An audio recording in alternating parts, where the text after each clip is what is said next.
Ba, sabi mo, tatlo kayo umalis. Sumakay ng bangka, maliit na bangka, tapos malaking barko. Po.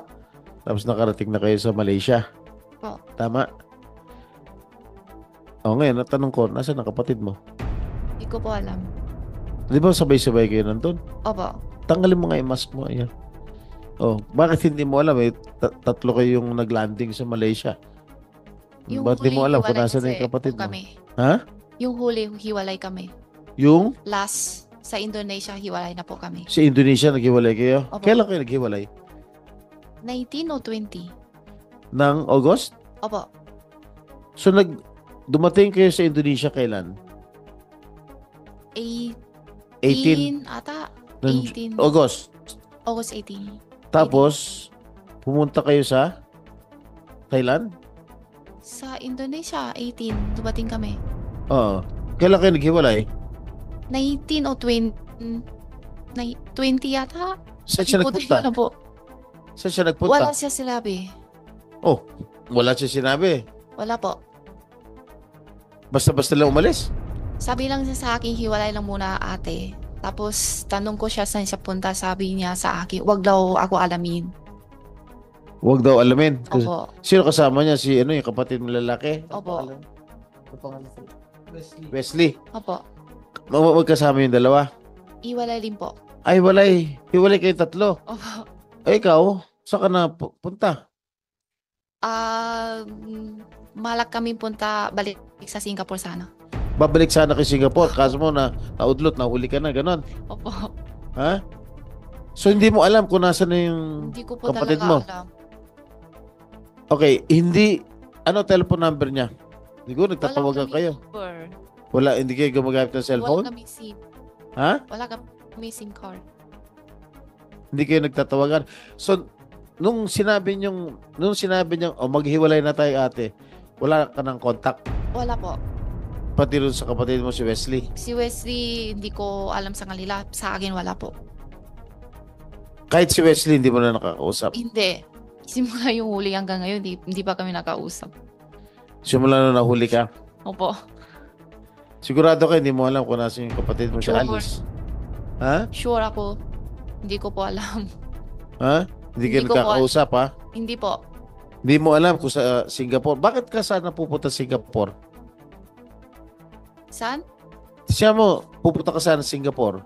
Babalik kami sa Singapore sana tapos balak kami diretso sa Hong Kong. Sino kayo? Kayo, ni Alice. Kami lalwali, Wesley. Ba't si Alice? Hindi ko alam. Kasi hiwalay na po kami. Sabi mo pati si Wesley, walay kayo. Sa Indonesia, hiwalay kami. Ha? Just to follow up, Miss Sheila, pwedeng patanggal ng, kung okay lang. Miss Sheila, kanina narinig mo yung sabi ng mga kapulisan kasi, Sorry po, hindi ko masyado intindi. hindi, kasi ang sabi nila, hindi ka daw nagsasabi ng totoo na galing ka sa farm bago ka pumunta doon sa mag-ride ng pantalan, yung maliit na boat na binabanggit mo, no? Yun yung paniniwala nila. Gusto ko lang na i-remind ka, paalalahanan kita na ikaw ay sumumpa dito sa Senado na magsasabi ng katotohanan. Opo. So, muli, totoo ba na ikaw ay galing sa farm Opo. bago ka pumunta sa pantalan? Yes po. Kasi wala ring rason bakit ka magsisinungaling kung saan Opo. ka galing, no? So, Opo. ako naniniwala ako na galing ka sa farm. Ang Salamat tanong ko sa'yo, gaano ka katagal dun sa farm, kayong tatlo, bago kayo umalis? Ako, lang, yung araw lang yun. So, yung araw na yon, Galing ako sa Bulacan. galing kang Bulacan. Tapos, pumunta ka dun sa farm. Opo. Pagdating mo sa farm, anong oras ka dumating sa farm? Hapon. Hapon. Tapos gabi kayo umalis, di ba? Opo. Hapon ka dumating sa farm. Pagdating mo ba sa farm, nandun na si Wesley tsaka si Alice? Opo. Oh, so silang dalawa nandun na. Opo. Matagal na ba sila doon? Una, hindi ko alam. Hindi mo alam. Hindi ko alam kung una saan galing o kaya sa farm palagi, hindi ko sure. Oo, Kasi, basta dinatnan mo lang opo. sila. Opo. So, hindi ka nagtatanong? Tatanong ko, ang sabi niya sa akin, sabi niya ate, nalulungkot ako, samahan mo ako, may pupuntahan ako, sabi niya. Pero bawal ka magtanong. Hindi naman sa bawal, hindi siya sinabi sa akin kung saan punta. Ikaw, sasakay ka dun sa van, hindi mo kakilala yung sasakyan mong van? Hindi. hindi mo alam saan ka pupunta.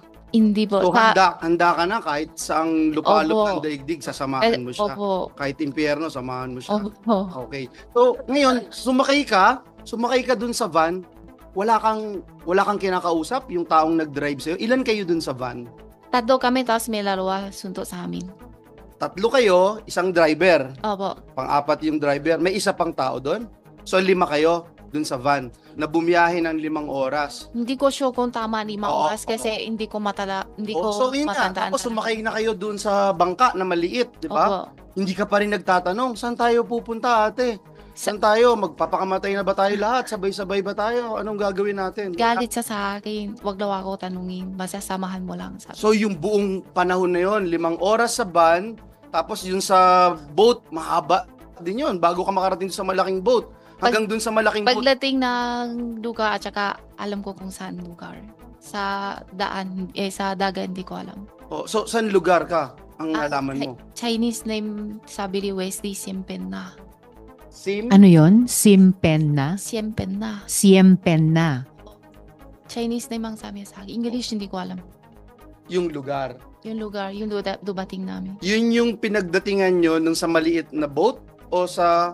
Sa bago malaki, mayroon pa isang maliit. May sunto sa amin ulit. So 2 maliit na boat bago sa malaking boat. Sa isang maliit ang boat, tas malaki, tas maliit.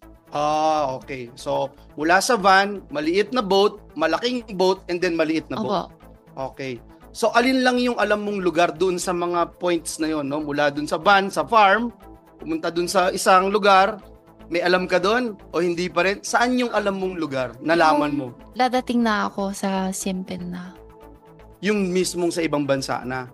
Doon lang ang alam mo. So the whole time, hindi ka nagtatanong, hindi mo Wag alam. daw, sabi ni Alice, wag daw ako alam yun. Okay. Basta. Ito yung tatanong ko sa'yo, Sheila, at sana magsabi ka ng katotohanan kasi ang bait naman natin sa'yo no?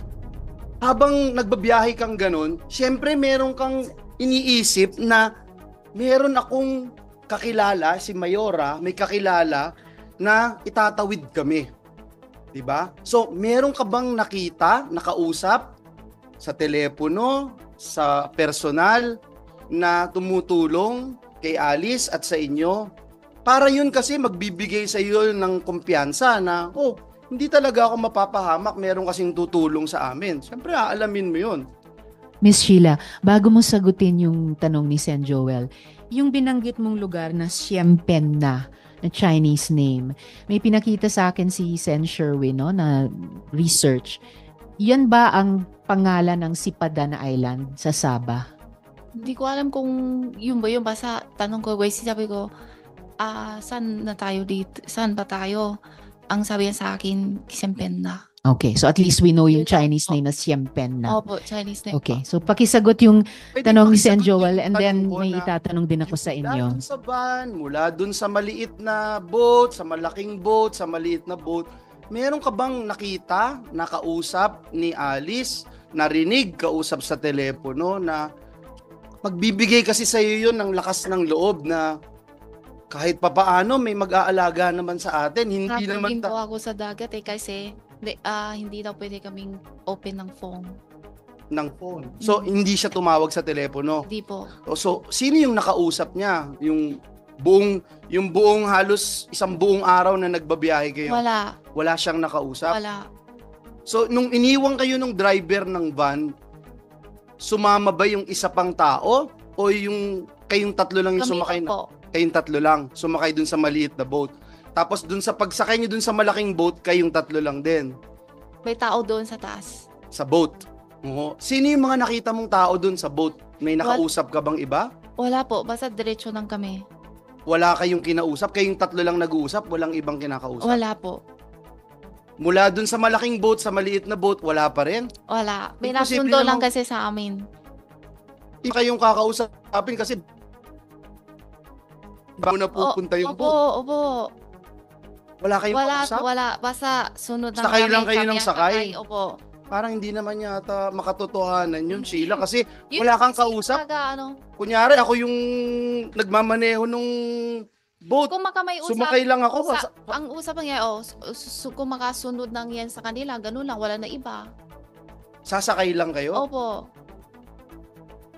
Para mahirap po paniwalaan. Sige, Madam Chair, thank Madam you. Chair, if Salamat, Sen Joel. Follow-up question muna. Actually, may mga tanong ang chair sa inyo. Isama nyo na yung naikwento nyo so far kay Sen Joel, no? Ikwento nyo sa amin, paano yung naging buong biyahe nyo mula dito sa Pilipinas hanggang makarating kayo sa Batam, Indonesia. Miss Sheila. Paano po? Mula dito sa Pilipinas, ang naikwento nyo so far sa amin, nakarating kayo dun sa Siem Pen na ayon sa pagkakaalam namin, yun ay Sipadan Island sa Sabah. Paano kayo pumunta mula dun sa Siem Pen na sa iba pang mga lugar hanggang paano kayo nakarating sa Batam, Indonesia? Yung huling lugar kung saan kayo nakuha at naibalik dito sa Pilipinas. Pakikwento sa amin. Punta kami una Malaysia. Okay. Tapos ang sunod Singapore. Okay. Tapos Malaysia, Singapore. Tapos sunod Indonesia. Okay. So, yung pagpunta nyo sa Malaysia, yan yung kwento nyong nakarating kayo sa Siem Pen na. Opo. Okay. So, kaya lalong namumuo sa isip namin na Sipadan Island ngayon, Sabah. Di ko alam dahil kung yun, ano ito. okay lang. Sinasabi ko rin lamang sa inyo. Mula Malaysia, paano kayo pumuntang Singapore? Plano po. Eroplano. Sinong tumulong sa inyo para makasakay ng eroplano? Sinong nag-arrange para makarating kayo Isang sa babae. Singapore? May isang babae. Sino po yun? Hindi ko kilala. Hindi nyo kilala. Sumakay kayo ng Singapore Airlines? Hindi ko alam kung ano airlines. Basta Kung plano. anong airline. May check ata siguro sa ano yun. Yes, i-check po namin. Gaya ng nabanggit ko kanina, dear colleagues, itatanong ko po sa BI at sa NBI yung kopya at yung original ng passports ni na Miss Sheila at Guo Huaping kasama po yung mga stamps. Ipapakita po natin ito dito. Opo. At meron na pong kopya ang komite. So, mula Singapore, paano kayo pumuntang Batam, Indonesia? Ferry yata. Yung malaki ng ano. Okay, sumakay kayo ng ferry na malaki papuntang Indonesia, papuntang Batam sa pagkaalam Madam Chair, namin. Just Sen Joel. to follow up yung bananggit niyo po, no? Nung dumating kayo ng Malaysia, wala kayong passport na pinatatakan o kung ano man, galing Pilipinas, wala kayong pinuntahan, walang sumundo sa inyo na immigration, walang kahit na anong gobyerno na sabi sa inyo, teka lang, bawal muna pumasok dito, i-check muna namin, ikaw ba talaga si Sheila Go? Walang ganon? Wala po. So, paano yun? Basta may yung isang babae siyang bahala lahat. So dun mo binigay yung passport nyo sa babae na yon. Siya rin yung babae na yun na tinuturo mo na tumulong sa inyo na nag-arrange nung flight nyo from Malaysia to Singapore. Opo. Siya din. The same person yan. Isa lang na babae. Yun lang po, babae. Okay. Thank you, Madam Chair. Thank you, Sen Joel. And